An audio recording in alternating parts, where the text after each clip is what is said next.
I love World War II movies. I just can't get enough of them. I don't even care if there's zombies in it. But Into the White is zombie-free. It's the story of a British plane and a German plane going down. They shot each other down in the Norwegian frozen wilderness, and the survivors of those crashes must work together to survive the elements. And folks, I got to tell you, this movie is not only good, it gave me a revelation. Ron Weasley can freaking act. You know the guy that we saw in the films just go, "But Harry," that guy is a damn good actor. I know. Now, the concept of Into the White and parts of the script are really not that original. I mean, we've all seen war movies where soldiers from different sides learn to put their differences aside. But it's how they do it in this film. They're forced to work together because of the bitter cold, and we find the differences we have in our two British officers and amongst the German survivors that are compelling. They're interesting because they're just normal people. They're soldiers who cannot kill one another because of the circumstance they're in and must depend on each other to survive. And I found it worked in a real conversational way instead of a big forced dramatic way.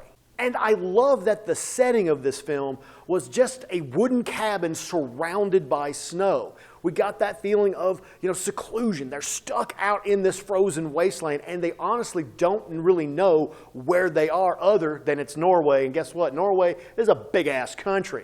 And we don't get sidetracked with a lot of forced-in action to try and make this film more interesting. It's the conversation. It's the things they work and have to do together that brings these guys together and brings you more into the film. Into the White succeeds in a character drama set in World War II where other character dramas with big casts and big budgets couldn't even, get in the ballpark. The idea behind Into the White is not original. It's not an original concept, but it's a movie that takes that concept and delivers by making it entertaining. Instead of giving us a huge action sequence about the war and how horrible World War II was, we get into the characters of the soldiers, of these airmen that are interesting, and hey, you feel like you want to be among them listening to these conversations and seeing the development of their characters through this small film, because guess what? That's what happens. Character development. Did you hear that, Hollywood? Character development.